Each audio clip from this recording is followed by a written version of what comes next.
Well, hello, Jenny. How are you? I'm doing okay. I'd like to welcome you back to our second session together. Um, Thank you. you're welcome. Just like the same rules apply, pretty much what we talk about in our counseling session is confidential. I just want to once again remind you of the limits of our confidentiality. If you express any suicidal ideations or if you admit to wanting to hurt or harm someone, those things need to be recorded. But you know, everything that is said in here between us is confidential. Okay.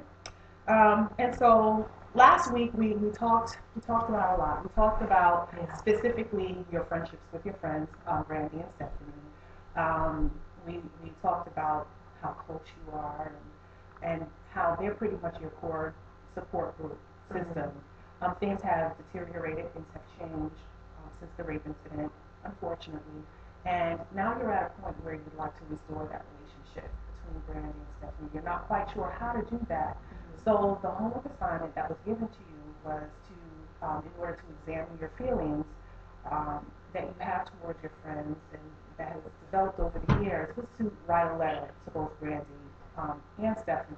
That's a starting point, knowing that these letters aren't being shared with anyone, or you're not quite ready at that point to share them.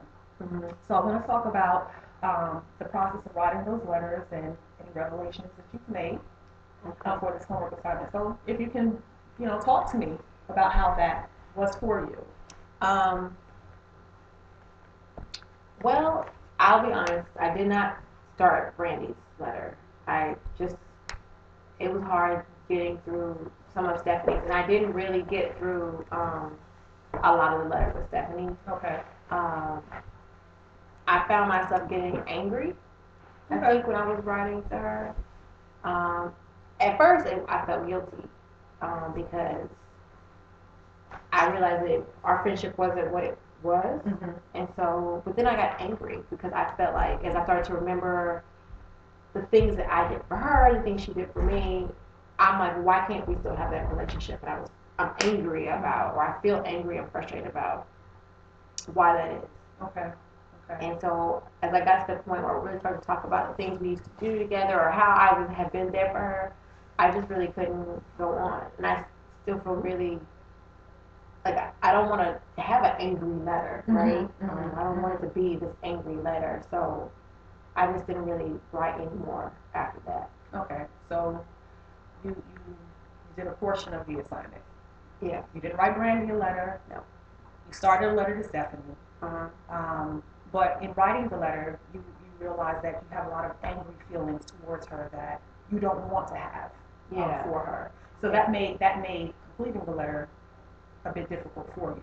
Yeah. I mean, I'm not used to being angry at her like that. Okay. Like, we have our disagreements. I'm not used to feeling that so angry at her that I can't even talk to her. And it felt weird doing it anyway because I'm used to talking on the phone or face to face. Okay. But I didn't get it all the way through the letter. Okay. So this was a difficult assignment. Yes.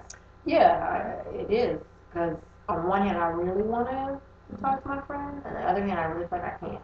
Okay. If you had to rate writing this letter assignment from 1 to 10, 10 being the most difficult, one being easy, how would you um, rate the difficulty of this assignment? Probably at an 8. Okay. Wow. All right. All right. So what besides recognizing how angry you are at her, were you able to ask yourself why and where is this coming from? Um, I don't think I asked myself right then. I mean, I just was what it was. But now that you're asking me now, why I think I feel angry because I feel like she's being critical of me, Okay. right? Like, why do I have to explain myself to you? Why do you want to? I shouldn't do this or I should do that or I should say that. Like, I get enough from that from my husband. I got enough from that from my mom when I was younger. My job, my boss, they always have something to say about my behaviors. So I feel like if I'm having to explain myself to her, it's just more like I feel like she's trying to critique me. So maybe that is why I feel angry. And then I'm angry because I don't have my friend. Okay. I want my friend Okay. to be a friend, to be involved in this. I wanted her to go with me to the police department. I wanted to be able to talk to her about all this stuff. I just don't feel like I can. Okay. So on one hand, you miss your friend. You want to restore the relationship with your friend, but then you're feeling that you shouldn't have to explain these things to her, that she should automatically understand. And Yeah, when you say it out loud, it kind of sounds silly, but okay. that's really, yes, that's how I feel. Okay. Now, what is it that you expect Stephanie to know about you that you haven't told her yourself? What is it that you want her to know? That I'm hurting, Mm-hmm. that I'm hurting and I'm confused, and I can't say it. Okay. I want her to know how bad I feel, and how confused I feel, even though I can't tell her those things, even though I really can't tell her why. I don't even really know if I care that she knows about the rape. I think I just want her to know, understand how crazy and bad I feel. Okay. What do you think the price is for sharing that with her? After all these years, what do you think the price is that you have to pay for sharing, you know, what you haven't shared with her? The price for me? Yes. The cost for me? Yes, the cost for you. It's not safe. Okay. Can you tell me more about that? It's not safe to talk about it. It's not safe to put it this way, Miss Sasha. I married my husband for better for worse. You know, we had daughters together. And he found out he left me because he just couldn't handle it. Okay. How can I trust that I could tell people who are not married to me, who have no reason to be with me other than because we have friends? Okay. How can I trust this? Sorry, I was looking at how can I? It's not safe. I risk losing our friendship. And what if it's different, like real different? Like, what if she can't see past it? Well, it's been very different for 5 years, correct? You haven't had the same type of relationship for 5 years. So, what do you think you're risking now? Being alone. Being alone. Being more alone than you are right now without her? Being alone and not having access to her. Okay. Because if it keeps like this, I don't feel like like I won't nobody even get. Like she called me the other day, which was cool. It was good to hear from her. Okay. But I know that if something doesn't change, relationships don't stay. Like why would she? She's gonna just sort of fade out. Her and Brandon will fade out. So then I really won't have them in my life. So I risk losing those relationships. Okay. And fading out because I just want to make sure that I'm clear on that because there is some communication. There is some communication. It's very minimal, but there is some communication that does take place between you, Randy, and Stephanie. Correct? It's weird and strange sometimes. Like not talking about the elephant in the room. Okay. Not just about the rape, but like about the the weird wall that's between the two of us or three of us. But yeah, we do still touch bases. Like they, like, and I shouldn't say we, like they will call. Like I said, she called and checked on me, or she's calling. She sort of just say what's up. So they do that. But I don't know. It's more and more time between those things. Well, I can imagine it must be a challenge not only for you, but it's a challenge for them as well. As you mentioned, not talking about the obvious in the room, and what's obvious is that things are different. I can only imagine things are different between the relationship is strained. But can you tell me what communication was like before things were different, before things became different between you and Stephanie? When you say communication, like how often we talk? No, I want to know the comfort level of being able to communicate. It's like talking, it's like talking to my best friend, talking to someone who knew me better than anybody. So I can talk to them. I mean, we talked from everything from girl, I'm constipated too. You know, our deepest, darkest secrets. We talked about the shoes we wanted to buy, and the fact that we were upset that we gained weight, and you know, we talked about all kinds of all kinds of all kinds of things. And it was never like I never felt afraid. I mean, we talked about our marriages, sex lives, and we just talked about stuff, you know. And being able to share those very intimate moments with your friends.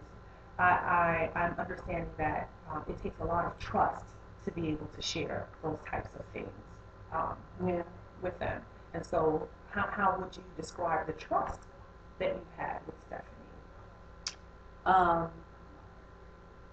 I trusted her. I trusted them both without question, which is why I guess I felt so disappointed that when everything happened, and they were no more than 2-3 blocks away, that I was by myself. I think that's really what shook my trust. I don't understand.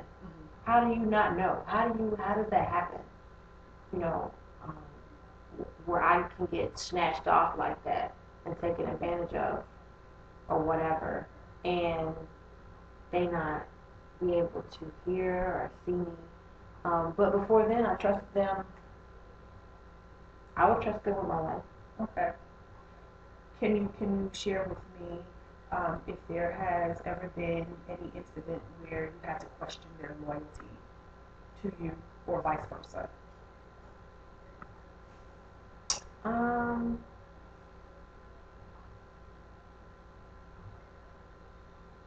I don't. I mean, like I guess there were times where, um, no, not really, Okay. not really, not like this. I mean, to any question them at all about anything, I don't think I can remember anything where I would have to worry about if they're gonna have my back or if they're gonna say something bad about me. I mean, no. Okay. What have you valued the most about your friendship, and specifically with Stephanie? I'm sticking with her because you started that letter first, even though you didn't finish it. But can you describe for me what you feel you have valued the most about your friendship with her? Um, that she is honest. Okay. And you know she talked me off of many a ledge. Okay. You know, some people talk foolishness and give you crazy advice. You know, encourage you to do things that really are reckless. And I feel like that's not. Like I know that when she's talking to me, she's being thoughtful. She's trying to be honest, and she's looking out for the best. She's trying to look out for my best. Okay. I believe that she does that when I'm asking her for advice. Okay. Okay. So Stephanie has always been that type of friend who's been loyal, right? And I'm just kind of using your words. She's been loyal to you, and you've always been able to trust her opinion because she's always been truthful. Yes. She's always provided you with the truth. You could always depend on her to provide you with the truth as it is, not just as you would want it to be. Yes. Correct? Okay. And so, how do you think that has changed in the 5 years? The relationship has been strained. You haven't had much communication or minimal communication with her. Do you think any of that has changed? How do you think that has changed? Because I mean, I don't know if I don't think she's not been honest with me, but I don't necessarily need her opinion about things. When it comes to this, what I need from her is just to be a friend and to understand and to be able to figure out or to be able to understand why I feel like you know, like I want her to know, I want her to try to figure out why I feel so crazy, you know, like why I struggle so much. Okay. And I feel like she's not really interested in asking or figuring that out. I feel like she just, I mean, she gives me space, but that's not what I need. I need her to be a friend. So I still trust her, but, you know, I don't need opinions right now. I need her to just be my friend. Okay. So help me understand because I'm a little confused. You value her for her. On one hand, you value her for her loyalty, her ability to be honest with you, her ability to be able to tell you as it is. But then on the other hand, now you don't want her to give her opinion, which is something that you've always valued. How is that? Why is that so different now? Because I think this is different. This isn't like anything else any of us has ever dealt with. So I don't want to. I don't. If I don't want her to say or judge or criticize or critique what happened when I was raped. You know, I don't want to run the risk of her saying something, asking some sort of question, and making me feel like maybe I was wrong. Okay. Um, I don't want that, and I don't know if that's what I'm gonna get from her or not. Um, I mean, she's not really a judgmental person, I guess, but I just don't know what she'll say. Because my experience was based off of my husband's reaction. You know, again, this man said he loves me, he wants to be with me. He had no problem saying, "Up, you're not handling this the right way. Up, you're not dealing with this the right way. Up, you know, you should have done this differently." And he's gone. Right. Right. So I don't know if I can trust. And it's just too much. You know, I can't even talk about it. Like, if I could talk about it, then maybe I could test it. But I can't even say it to them. Yeah. And then when I think about how my husband reacted to it, it's like, is it worth even trying Okay. to? Because if she, I just, but I know also that I need to talk. I want to talk to her. I just don't know how to do it. And like, sometimes I'm angry, sometimes I'm upset, sometimes I'm frustrated, sometimes I'm sad. I feel crazy. So I don't even know how I don't even know how to approach them. Like, I just feel real confused. The one thing I know for sure is that I do miss my friends. And I know that if I could talk to them about it, then maybe it won't feel so we won't feel so disconnected, but I just am afraid to put that out there. Okay, so let me stop you so I can clarify once again, so that I just want to make sure that I'm understanding and I'm right there with you.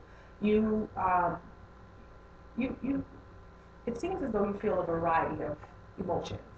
Okay, you want to restore your friendship back with Stephanie and Brandy, but yet you're afraid. It seems that they will change their perspective about you.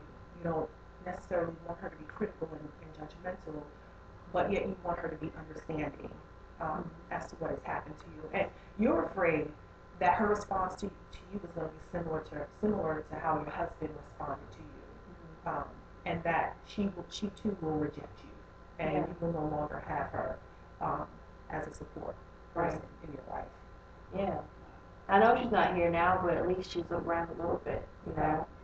Um, so I'm angry that I'm in this position. I'm angry that this is even happening, and I'm angry that she just can't figure it out without me saying it. So I know it sounds crazy, but that's, I mean, I feel like I would ask. I wouldn't just let it be. Okay. And maybe I'm difficult to talk to. I don't know. I know. I mean, again, I've had issues at work. I know very well, it's been documented at my job, that I fly off the handle. Okay. That, you know, I know I have to go in the bathroom all the time. I just cry all the time. I know I'm quick to want to lash out or say something to folks. So maybe I'm difficult to talk to. I don't know. But these women are supposedly my friends, and I can't. I don't know. I don't know how to. I don't know. Well, this is a challenging situation. It's not easy to now deal with after so many years. To come to terms with what has happened to you. It's very challenging. I wouldn't expect for you to understand overnight and have in place feelings where they should be. This is why you're here. We're here to come to terms, to come face to face, and to identify why you're feeling what you're feeling and what has developed over the years. Now, I from what I sense, you really miss Stephanie, and maybe she misses you too. Have you entertained that idea that she misses you just as much as you miss her? I As you thought miss her? about it. Okay. Well, what challenges do you think she's facing as a result of the relationship being different? I don't know. Imagine she wants to talk to me too. And we used to, although it was always the three of us, you know, me and Stephanie definitely, like we would read books at the same time and talk about the books we would read, Okay. or, you know, like we would, she would help me with talking about the girls and stuff. So I feel like she probably misses having my thoughts and feedback. Okay. I guess, you know, I'm sure, you know, I guess that's probably how she feels. Okay. And if you valued the friendship as much as you say you did, do you believe that she values the friendship just as much as you do? I would hope so. Okay. Has she ever shown, given you any other reason to believe so? Other than that night, no. Okay. Well then, what I want you to consider is finishing that letter. I want you to consider finishing the letter, and I want you to think about the fact that she's not reading it, but you're able to voice how you feel to her without getting that judgmental feedback that you're so afraid that she may give you. Okay? She's not getting the letter unless one day you decide to give it to her. So you can think of it that way, that you are being able to face your fears and share with her without any judgment, from her. And I want you to also think about it from Stephanie's perspective, what she may be feeling, what she may be experiencing as a result of the changes that has occurred between you and her, and the distance in the relationship, and the challenges and how challenging this might be for her. Okay, so as you're finishing this letter, I want you to still to discover to pay attention to the emotions that you're feeling. If it's angry, if it's anger, if it's sadness, if it's disappointment, and not feel afraid to discuss those feelings in the letter, because I think it's important to identify what you're feeling when you're feeling it, okay, and what you connect those feelings to. Um, I would like to continue next time that we have on the session to talk about the expectations that you have in the event that you're able to restore this relationship with Stephanie. What expectations do you have of her? What expectations do you have of Brandy? What expectations do you have of yourself? Are you expecting this relationship to be the way that it was before the rape incident? Or are you expecting it to be less, more? Are you ready to accept changes, new terms, boundaries? I would like to explore that with you in our next session. But what I want you to do is to finish the letter, okay, and not be afraid to express, those feelings, knowing that she's not going to see it and she won't be judgmental. Just to Stephanie? Just to Stephanie. Okay. Okay. Maybe starting the letter to both Stephanie and Brandy was a bit much, but the fact that I want you to recognize that the fact that you even started the letter is a success. Okay. Because it's the first time that you've been able to do that. Okay. Okay? I can do that. All right. Well, good. And we'll be discussing that more